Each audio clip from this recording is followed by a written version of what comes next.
Capítulo 10. Propriedade privada. A propriedade, como um direito pessoal, é uma das ideias mais antigas da humanidade. É impossível rastrear o seu início. O capitalista afirma: na verdade, não faz sentido procurar um início. O direito à propriedade faz parte da humanidade de uma forma absolutamente impossível de ser dela separada.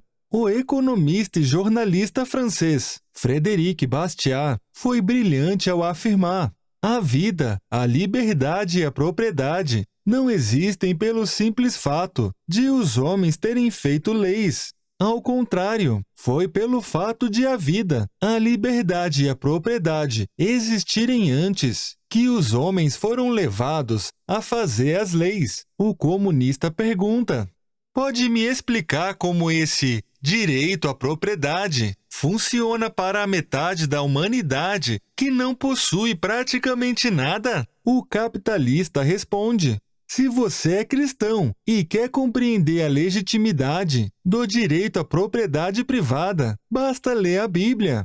Deus instituiu muitas leis, mas também nos deu um conjunto de mandamentos morais, bem específicos para seguirmos. Foram somente 10 mandamentos. Assim ficou fácil entendermos o que é esperado de nós. O 10º mandamento ensina: não cobiçarás a mulher do teu próximo, não desejarás a casa do teu próximo, nem sua propriedade, nem seu servo ou serva, nem seu boi ou jumento, nem coisa alguma que lhe pertença. Deuteronômio 5, versículo 21. O comunista responde: o Senhor deu esse mandamento enquanto o povo judeu estava a caminho da terra prometida. Ao chegarem lá, o próprio Deus dividiu a terra para as famílias. Então é certo que foi uma divisão justa. Me mostra onde existe justiça na forma com que as terras e as propriedades são divididas hoje. O capitalista responde: pode até não ser justo, mas como você mesmo acabou de relatar, Deus dividiu as terras.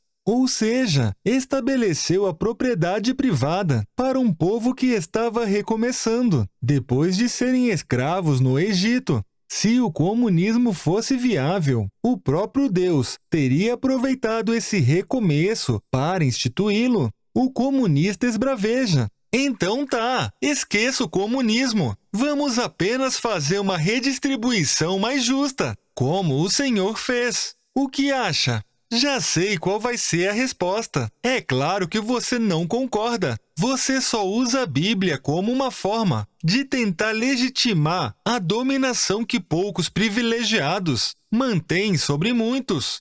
O capitalista responde: será que você ainda lembra o que o 10º mandamento diz? Não desejarás a casa do seu próximo, nem sua propriedade. Qual a dificuldade de entender? Também podemos lembrar o 8º mandamento, que diz: não furtarás. Sua ideia de divisão nada mais é do que roubo. Deus fez a divisão uma única vez, criou regras justas para preservar a ordem, mas não continuou interferindo diretamente na propriedade privada ao longo do tempo. Logo surgiram pessoas pobres e ricas em meio aos judeus. Isso sempre vai acontecer, pois sempre existirão pessoas incapazes ou irresponsáveis. Ao mesmo tempo, outros estarão dispostos a se dedicarem mais do que a maioria. Não dá para ficar redividindo, simplesmente porque isso é pura ilusão. O comunista retruca: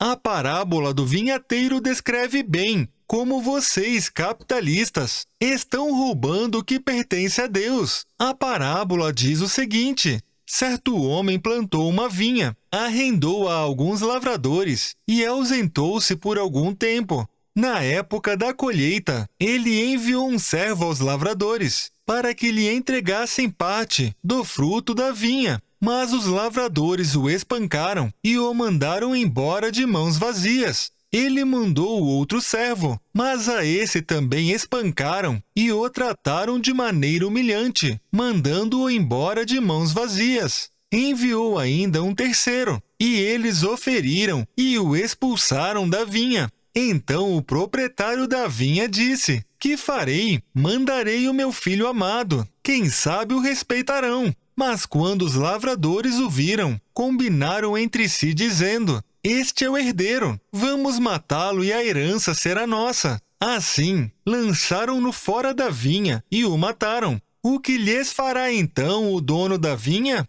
Virá, matará aqueles lavradores e dará a vinha a outros. Lucas 20, versículo 9 a 16. O capitalista argumenta: essa parábola foi destinada aos chefes dos sacerdotes, aos mestres da lei e aos líderes religiosos daquela época, conforme fica evidente no contexto, que pode ser averiguado em Lucas 20, versículo 1. Jesus é o filho amado da parábola e estava profetizando sobre sua própria morte. Os antigos lavradores eram as lideranças dos judeus e realmente foram mortos pouco tempo após a crucificação e ressurreição de Cristo. Os novos lavradores são os cristãos. A parábola não tem nenhuma correlação com o nosso sistema político e econômico atual. O comunista alega: é claro que tem, pois os tempos mudaram, mas a situação é basicamente a mesma. Vocês ricos dominadores são essas pessoas que roubam os bens que nunca lhes pertenceram. Já mataram a Cristo dentro dos seus corações e dominam o mundo. O erro continua se repetindo geração após geração. O capitalista alega: nada em sua argumentação desfaz a validade da existência da propriedade privada. Inclusive porque na parábola fica claro que as terras tinham sim um dono legítimo, que nesse caso é o próprio Deus. Aliás, vocês comunistas, se fossem capazes, iriam tentar obrigar até mesmo Deus a dividir aquilo que lhe pertence, ou iriam tentar criar regras para tentar dizer como o Senhor deve distribuir seus próprios bens. O comunista alega: seu sarcasmo é só um jeito de fugir da verdade que está bem clara nessa parábola. Vocês vão pagar caro pela forma terrível como administram esse mundo, que não lhes pertence. O capitalista responde: já que você gosta de parábolas, seria interessante ler a parábola dos talentos. Ela ensina que o reino do céu pode ser compreendido da seguinte forma: será como um homem que, ao sair de viagem, chamou seus servos e confiou-lhes seus bens. A um deu 5 talentos, a outro 2 e outro 1, a cada um de acordo com sua capacidade. Em seguida partiu de viagem. Mateus 25, versículo 14 e 15. Ou seja, está bem claro que as diferenças existentes entre os seres humanos foram estabelecidas pelo próprio Deus. Somos diferentes tanto em capacidade como também em posses. Cada um deve se contentar e trabalhar com o que recebeu. O comunista responde: não é bem assim, não. A parábola continua da seguinte forma: o que havia recebido 5 talentos saiu imediatamente, aplicou-os e ganhou mais 5. Também o que tinha 2 talentos ganhou mais 2. Mas o que tinha 1 talento saiu, cavou um buraco no chão e escondeu o dinheiro do seu senhor. Depois de muito tempo, o senhor daqueles servos voltou e acertou conta com eles. Mateus 25, versículo 16 a 19. Ou seja, as riquezas que recebemos não são um presente para fazermos o que quisermos. É necessário prestar contas. O capitalista responde: é verdade. Ainda assim, ninguém tem o direito de tomar aquilo que outro recebeu. A parábola menciona os servos que multiplicaram os talentos como sendo considerados fiéis, pois cada um multiplicou de forma proporcional ao que recebeu.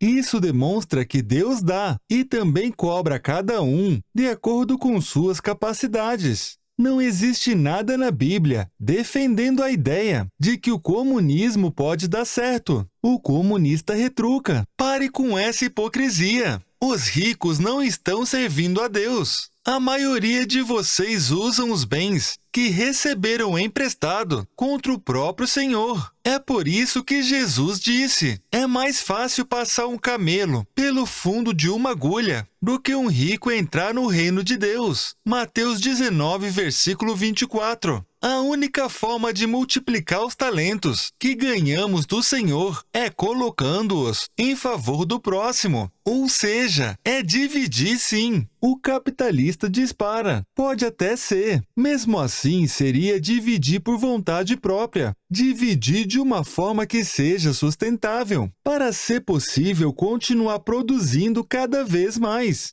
A divisão forçada dos comunistas leva à falência todo o sistema e não tem nenhum respaldo bíblico. O comunista afirma: a elite não divide coisa alguma. Na verdade, fazem o possível para perpetuarem-se no poder, massacrando a quem for necessário. O capitalista responde: você critica os ricos e fala como se os pobres fossem todos santos. Vale a pena ver como a parábola dos talentos termina. Por fim, veio o que tinha recebido apenas um talento e disse: eu sabia que o Senhor é um homem severo, que colhe onde não plantou e junta onde não semeou. Por isso tive medo. Saí e escondi o talento no chão. Veja, aqui está o que lhe pertence. O Senhor respondeu: servo mau e negligente, você sabia que eu colho onde não plantei e junto onde não semeei? Então você devia ter confiado o meu dinheiro aos banqueiros, para que, quando eu voltasse, o recebesse de volta com juros. Tirem o talento dele e entreguem o que tem 10, pois a quem tem, mais será dado, e terá em grande quantidade.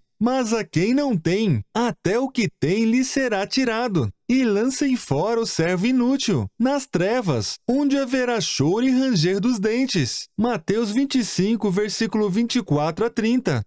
Logo na sequência, o capitalista complementa: perceba que o servo mais pobre, correspondente ao servo que menos recebeu, terá que responder caso não produza nada. Imagine então como será se esse servo, além de não produzir, ainda tentar tomar a produção alheia à força. Consegue imaginar? O comunista retruca: mas o problema é justamente esse. A maior parte da elite mundial enriquece roubando os outros. Não existe legitimidade. Vocês servem apenas aos próprios interesses. Caro ouvinte, infelizmente todos aqueles que tentam adaptar a Bíblia aos propósitos de sua ideologia acabam procurando fazer interpretações que lhe dê conforto e simplesmente ignoram a tudo que for inconveniente. Dizer que a Bíblia não é clara o suficiente é apenas um mero pretexto.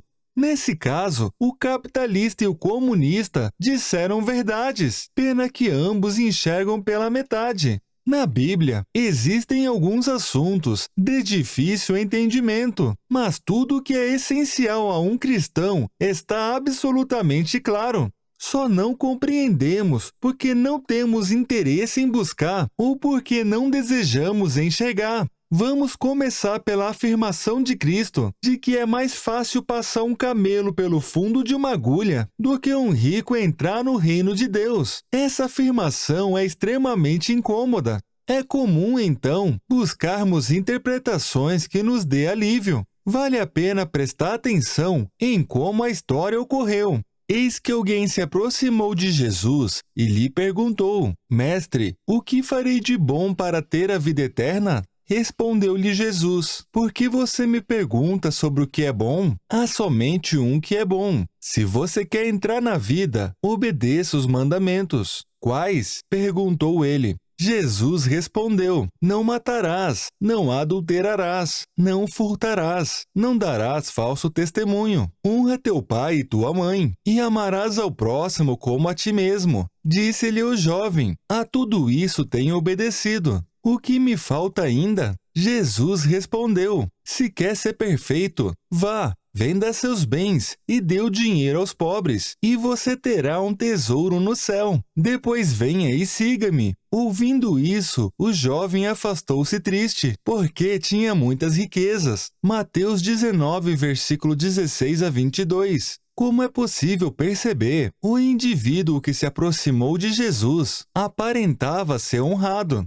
Ele conhecia a palavra de Deus e indicou segui-la. Além disso, parecia reconhecer a autoridade de Cristo. No entanto, quando precisou escolher entre Jesus e seus bens, aquele indivíduo falhou na fé. Logo na sequência, não tem como negar que Jesus fez uma crítica direta relativa às riquezas deste mundo, que nos dominam e nos afastam de Deus. Isso está absolutamente claro nesta e em diversas outras passagens. Buscar uma interpretação que traga conforto não desfaz o poder que o dinheiro tem sobre nossas vidas e o quão isso pode ser maligno. Por outro lado, temos a parábola dos talentos, nos ensinando que devemos produzir com tudo que recebemos. Cada indivíduo recebeu talentos distintos e devemos trabalhar com eles. Tudo o que fizermos deve ser para a honra e glória de Deus, o que inclui a pregação da palavra, o desenvolvimento do conhecimento e até mesmo o progresso financeiro. Não existem casualidades nos ensinamentos de Cristo. Cada detalhe tem sentido profundo. E na parábola dos talentos, a crítica foi direcionada para o servo que recebeu menos. Está bem claro que não devemos e nem podemos nos apegar a desculpas para deixar de lado a obra de Deus. A afirmação de possuir poucos recursos, em todos os sentidos possíveis, não serve como justificativa. Falta de habilidade, de inteligência, de dinheiro, de tempo, nada é válido como desculpa. É pertinente deixar bem claro. Um servo fiel pode, e em alguns casos deve, administrar muitas posses para a honra e glória de Deus. De fato, certas posses são dadas pelo próprio Senhor. Alguns seguem fiéis e muitos se rebelam, conforme fica evidente na parábola do vinhateiro. Todo aquele que se torna rico ou poderoso para si mesmo, sendo movido ou motivado pela ganância e orgulho pessoal, está extremamente distante do reino de Deus. Jesus nos ensinou. Por isso, estejam vocês também preparados, porque o Filho do Homem virá a hora que vocês menos esperam. Quem é, pois, o servo fiel e prudente, a quem o Senhor deixou encarregado dos demais servos, para lhes dar o sustento ao seu tempo? Bem-aventurado aquele servo, a quem o seu Senhor, quando vier, achar fazendo assim.